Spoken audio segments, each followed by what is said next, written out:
Washington Commanders. After Jayden Daniels' late fumble, the Bears stun the Commanders. Following Daniels' miscue, Jake Moody's field goal on the final play gave Chicago a 25-24 win as the late-game dramatics went the Bears' way this year. Updated. October 14, 2025 at 1:09 a.m. ED. Today at 1:09 a.m. Eastern Daylight Time. 6 minutes. Summary. 90. Bears kicker Jake Moody and holder Tory Taylor celebrate after Chicago's last play field goal Monday night. Jeff Burke/Main Images. By Tashin Reed. With the game in the balance, the player the Washington Commanders trust the most with the ball in his hands, quarterback Jayden Daniels, made a seismic mistake. The Commanders faced 3rd and 1 at the Chicago 40-yard line and had an opportunity to run out the clock against the Bears with a conversion as Daniels went to hand the ball to running back Ja'Cory Krosky-Merritt. But on this rainy Monday night, the exchange of a wet ball was botched, and it squirted out of Daniels' hands. By Commanders Road to NFC Championship game poster. I just lost the ball. Completely my fault, Daniels said. Didn't give a Bill a chance. It's my fault. The Bears' Nation Wright recovered the fumble, and Chicago put together a game-clinching drive of its own to secure a 25-24 victory at Northwest Stadium. Jake Moody's 38-yard field goal as time expired dropped Washington to 3-3. Skip to end of carousel. For Old DC Newsletter. George Wausel / for the Washington Post. A Commanders newsletter for Washington sports fans, including news, analysis, and trivia from Scott Allen. Sign up for our newsletter, for Old DC, today. End of carousel. I'm not going to sit up here and blame it on the elements, Daniels said when asked whether the weather played a part in his fumble. At the end of the day, I got to focus. I get paid to go out there and focus, play in and play out. I had a lack of focus right there, and it cost us the game. American football. Follow Commanders. Follow. Not long before that, the Commanders had to dig themselves out of a hole, again. For the 4th time in 6 games, they fell behind by double digits.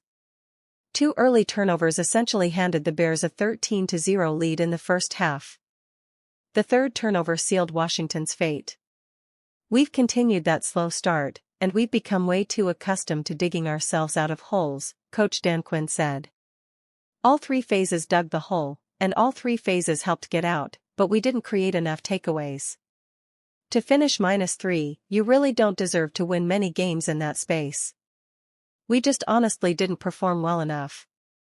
In the week leading up to this game, neither the Commanders nor the Bears, 3-2, put much stock in this being a rematch of last year's Hail Mary game. Daniels and Chicago quarterback Caleb Williams didn't seem to care about it being the second meeting between last year's top 2 draft picks, either.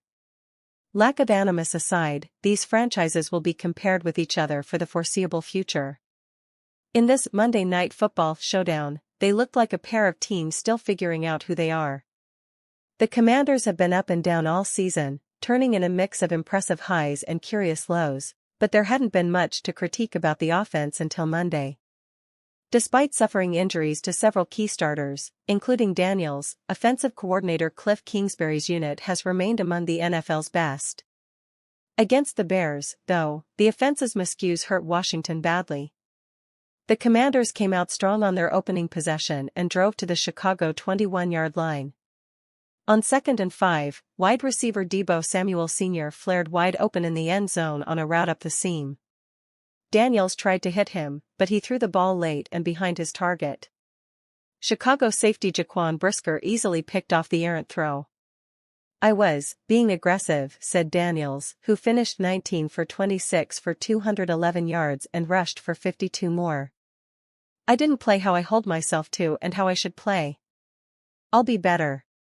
When asked how he could be better, Daniels explained that he needs to trust the play calls, take his time going through his keys and protect the football. Against the Bears, he felt he could have picked his spots more carefully. There's a time and a place for everything to be aggressive, Daniels said. Don't make a throw like that, even though I know I can make a throw like that. You just look back at it and you learn from it. Jayden Daniels' fumble in the fourth quarter gave the Bears new life. Daniel Cusin Jr./AP. The Commanders' second drive ended in another blunder. While trying to evade defenders after taking a handoff, Krosky Merritt had the ball knocked out of his hands by former Commanders defensive end Montez Sweat. Washington couldn't recover and committed its second turnover of the game. Coming into Week 6, the Commanders had committed just 3 turnovers, tied for 5th fewest in the NFL. They surrendered 2 Monday in the first quarter alone, and the Bears turned them into 10 points on their way to a 13-0 lead. For Krosky Merritt, it was his second fumble in as many weeks. The 7th-round draft pick has looked promising in his rookie season, but he will need to work on his ball security to justify his role as the bell cow back in the future. And unlike last week, he didn't balance out losing a fumble with productivity. He rushed for 61 yards on 17 carries and caught just 1 pass for 7 yards.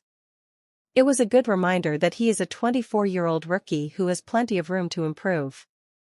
I still got a lot of confidence in myself, and I just got to be better at my job, he said. That'll get fixed, for sure. Luke McCaffrey's touchdown let the Commanders grab the lead in the third quarter. Scott Tate/Getty Images. But everything flipped for the Commanders after Krosky Merritt's fumble.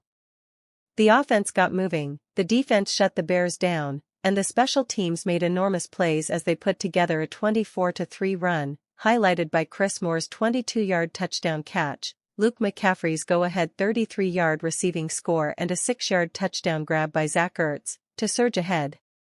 Chicago stopped the bleeding in the fourth quarter with a 55-yard touchdown catch by running back DeAndre Swift. After the 2-point attempt failed, Washington's lead was 24-22, setting up the down-to-the-wire finish.